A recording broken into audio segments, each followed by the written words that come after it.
अस्सलाम वालेकुम नाज़रीन, आप देख रहे हैं दी डेली पोस्ट पाकिस्तान। सबसे पहले तो आपको ये कहना है कि अगर आपको हमारी वीडियो पसंद आए तो इसे लाइक कीजिए, शेयर कीजिए और हमारे चैनल को सब्सक्राइब करना ना भूलिएगा।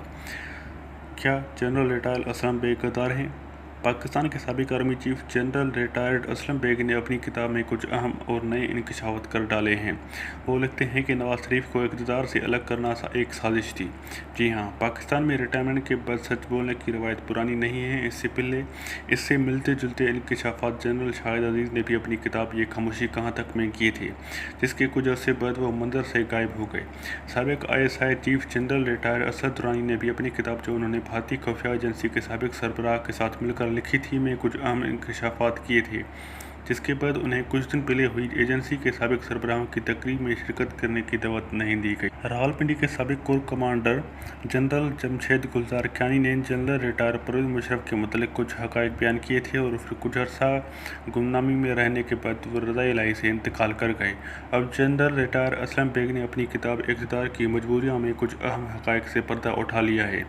जनरल रिटायर असलम बेग लिखते हैं कि साबिक वज़ीर-ए-आज़म नवाज शरीफ को एक साजिश के तहत इक़्तिदार से अलग किया गया है। साथ ही उन्होंने ये भी लिखा है कि साबिक वज़ीर-ए-आज़म ज़ुल्फ़िकार अली भुट्टो का भी अदालती कत्ल किया गया।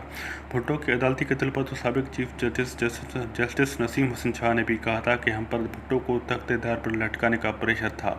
लेकिन ये तो खैर बहुत पुरानी बात हो गई। मगर जो अहम इंकशाफ इस किताब में मौजूद है वो ये है कि नवाज शरीफ को साजिश के तहत इक़्तिदार से अलग किया गया है। जी हाँ, साजिश के तहत। अब सवाल ये पैदा होता है कि आखिर ये साजिश किसने की, कहाँ की और किसके कहने पर की।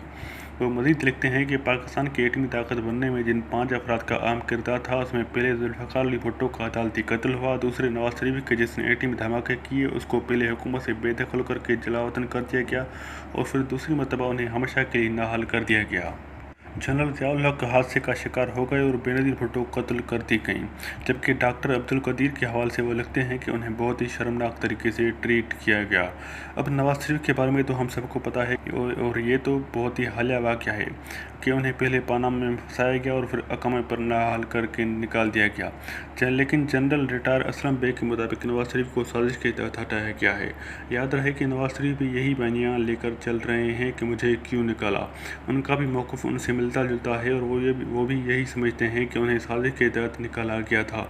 और नवाज शरीफ तो बहरहाल बहुत अहम ओहदों पर फाइल शख्सियत के नाम लेकर कह रहे हैं कि वो इस साजिश का हिस्सा थे। जनरल असलम बेग मज़ीद लिखते हैं कि मेरा इक़्तिदार पर कब्ज़े का कोई इरादा नहीं था। तभी जनरल ज़िया के हादसे के ठीक 3 घंटे बाद मैंने सीनेट चेयरमैन गुलाम इसहाक़ खान को कहा कि आगे आएँ और मुल्क को संभालें। वो लिखते हैं कि मुझ पर जनरल ज़िया के हादसे में मुलव्वस होने का इल्ज़ाम लगाया जाता है, वो जो सरासर बेबुनियाद और गलत है। मेरा इक़्तिदार हासिल करने का कोई इरादा नहीं था। मरू साफ़ी गौहर भट्ट माजी के झरोकों से एक वाक़या सुनाते हुए बताते हैं कि जनरल असलम बेग ने रिटायरमेंट के बाद एक तंजीम फ्रेंड्स बनाई थी। वो अक्सर लाहौर प्रेस क्लब आते थे। एक मरतबा जब वो लाहौर प्रेस क्लब आए तो उनसे आमिर भुट्टो ने एक सवाल किया।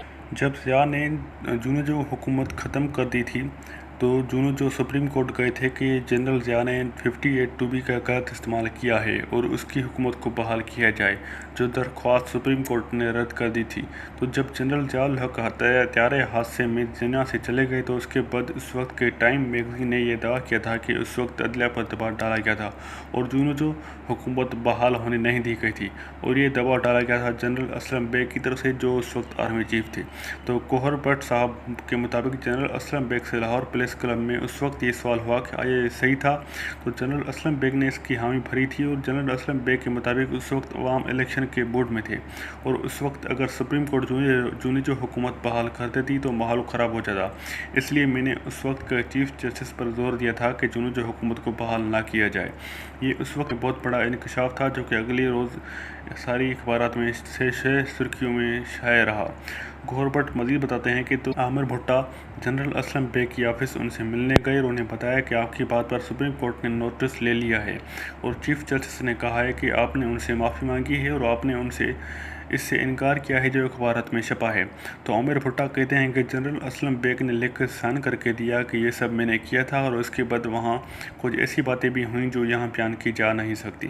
बहरहाल वो खबर फिर अगले दिन अखबार में छपी और उसके बाद चीफ जस्टिस नसीम हसन शाह ने नोटिस ले लिया और फुल कोर्ट में हियरिंग हुई।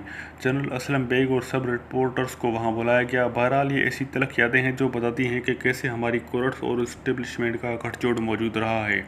इस मरतबा आज़ाद कश्मीर में हो रहे इलेक्शन के हवाले से इलेक्शन कमीशन ने यकीन दहानी कराई है कि ये आज़ाद इलेक्शन होंगे, क्योंकि आपको पता होगा कि हमारे यहाँ इलेक्शन काफ़ी मुतज़ाद रहे हैं। 2013 के इलेक्शन के हवाले से तो आसिफ ज़रदारी पहले ही कर चुके हैं कि वो आरओ इलेक्शंस थे। 2018 के इलेक्शंस पर भी सभी जमातों के तहफ़्फ़ुज़ात थे, फिर जो डस्का में हुआ वो भी सबके सामने है। ऐसे में अब की बार यकीन दहानी कराई जा रही है कि आज़ाद कश्मीर में रिटर्निंग अफसरान धुंध में गायब नहीं होंगे।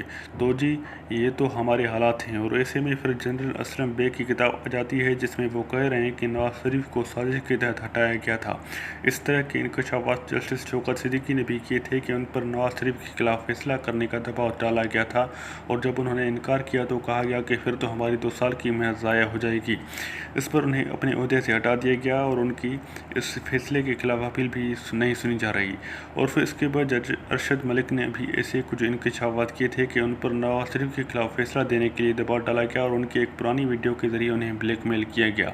ऐसे में जब जनरल असलम बेग जो कि खुद आर्मी चीफ रह चुके हैं और काफ़ी बातों को जानते होंगे, वो कह रहे हैं कि नवाज शरीफ को हटाना एक साजिश है, ये इंकशाफात बहुत मनाखेज़ हैं और बहुत सवालात खड़े करते हैं कि आखिर इस साजिश के पीछे कौन लोग शामिल हैं।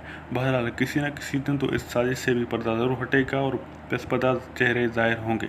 अभी तक के लिए इतना ही, फिर मिलेंगे नई वीडियो के साथ। अब तक के लिए खुदाफिज।